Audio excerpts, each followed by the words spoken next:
अस्सलाम वालेकुम जी, वेलकम हो गया जी पिजन पैरट चैनल च दोस्तों। खुशामदीद हो गया जी। आइयो अपना बेली जनाब, अपना महल्लेदार मसाया अपना एक ते नहर नहा गया ऐ मुझे लगता।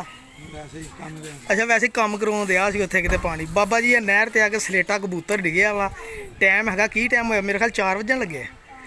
आइयो घड़ी पूरे 4 वजन लगे तो 3:55 के कबूतर फड़िया भाजी ने जनाब। बल्ले कहता साकी भाई कबूतर फड़िया वा तो तेरे लिए लैके आ रहे हैं। मैं किसी को दई ना, नहर च डिगे कबूतर तो लभी दे आ।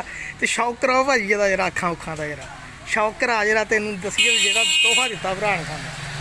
हेलो लो भाई जान अख देखो देखो पता लगन दिया वाकई उड़ के आया वा। हाफे की हाल ही?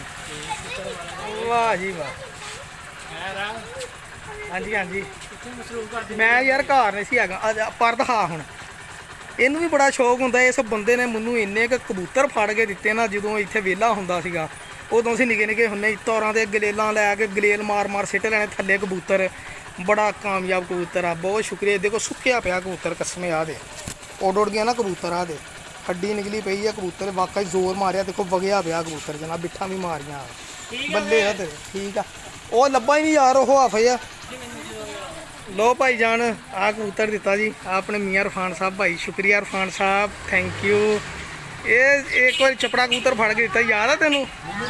तारा बड़े यादो चपड़ा कबूतर बड़ा याद आता। लो जी भाजी आ कबूतर मिले जनाब आपा तोहफा, तो इनू साकी भाई उड़ाएगा इंशाल्लाह। देखो खाक सिरा कबूतर है, बहुत अच्छा कबूतर है। बहुत शुक्रिया सर, बहुत शुक्रिया, मेहरबानी जज़ाक।